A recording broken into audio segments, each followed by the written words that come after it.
শুল্ক যুদ্ধের আবহাওয়া যে তপ্ত আবহাওয়া হয়ে রয়েছে, এই আবহাওয়াতে ফ্রান্সের ভারত সফর, কাল এই নিয়ে খবর করেছিলাম।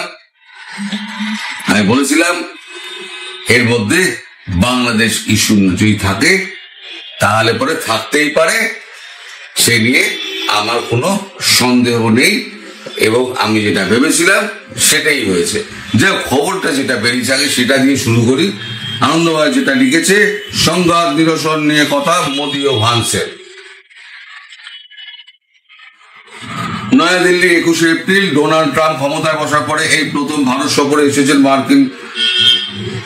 আমেরিকার শীর্ষ পর্যায়ে কোনো কর্তা। ভাইস প্রেসিডেন্ট জেডি ভান্সের নয়াদিল্লি সফরে তাই দ্বিপাক্ষিক সম্পর্ক ঝালিয়ে দিলেন প্রধানমন্ত্রী নরেন্দ্র মোদী। জানা গিয়েছে কথা হয়েছে বাংলাদেশ পরিস্থিতি ও বিশ্বের বিভিন্ন অঞ্চলের সংঘাত নিরসনের সূত্র নিয়ে। আজ ভারতের সফরের প্রথম দিনে নয়াদিল্লিতে মোদীর সঙ্গে দ্বিপাক্ষিক শীর্ষ বৈঠক এবং নৈশভোজ সারলেন ভান্স। আগামী দুদিন তার সপরিবারে কাটাবেন জয়পুর এবং আগ্রায়।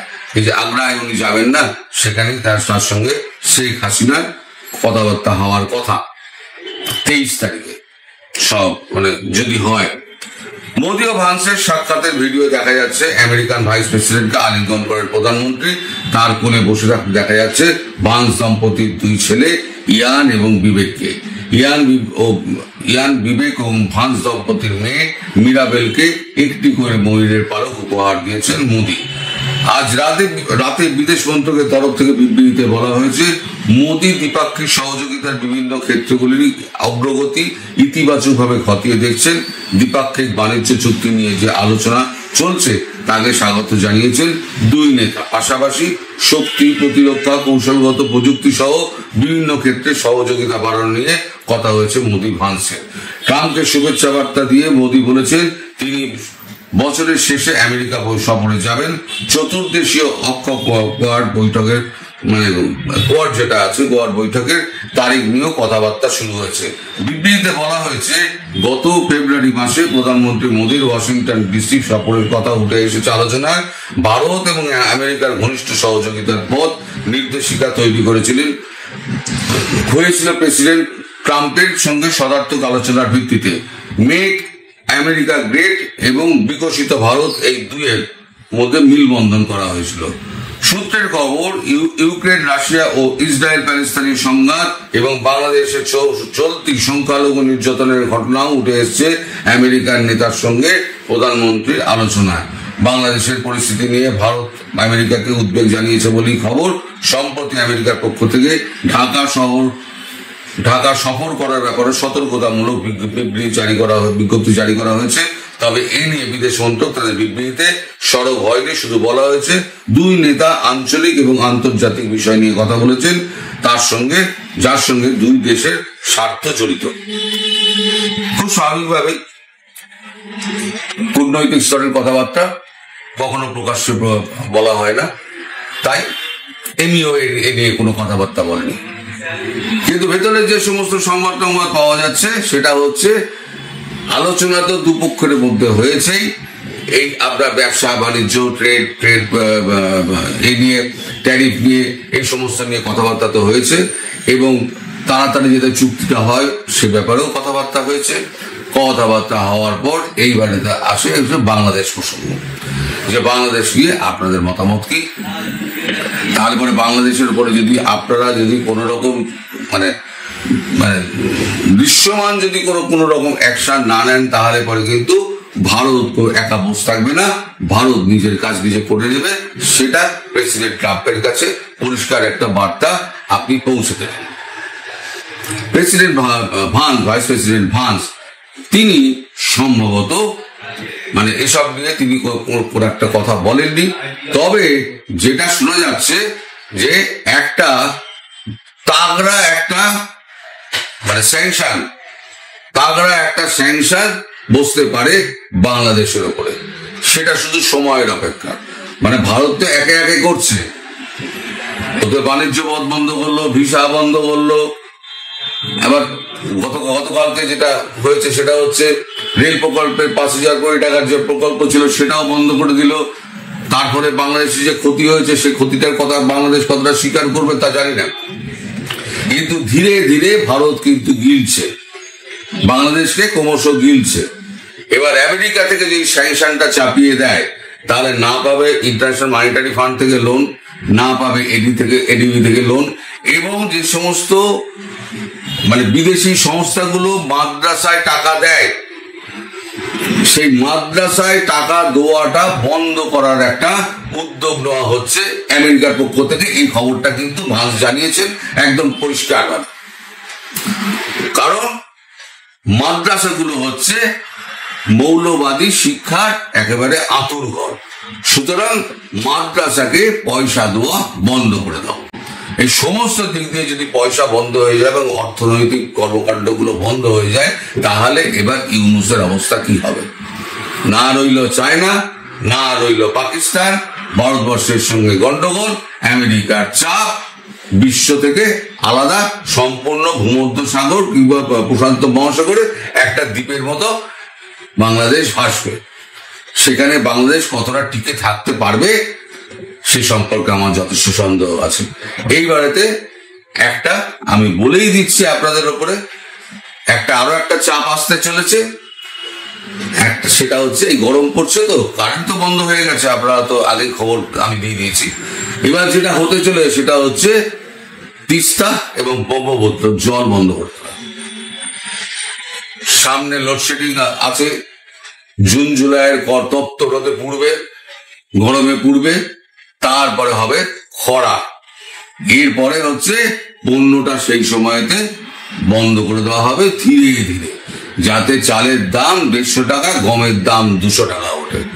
রাস্তায় পাবলিক লাঠি হাতে বেরিয়ে যাবে, বেরিয়ে গিয়ে পিটতে শুরু করে দেবে ইউনূস এবং তার গ্যাংকে।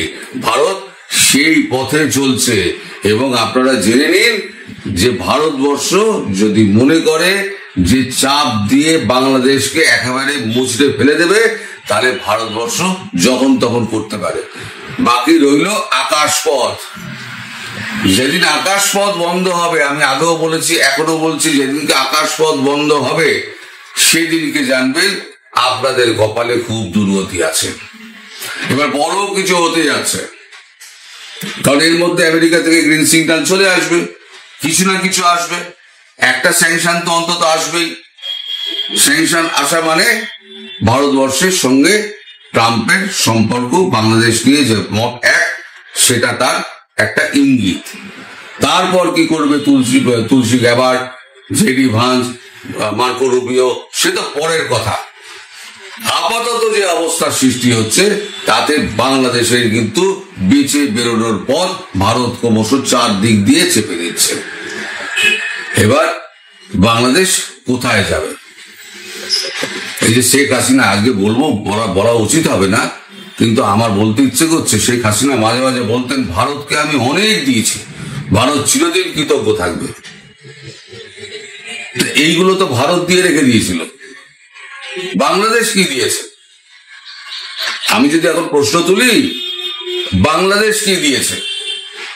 ভারত তো একে একে যা দেখাচ্ছে, এত কিছু দেখাচ্ছে, সবই তো বাংলাদেশকে দিয়ে রেখে দিয়েছে।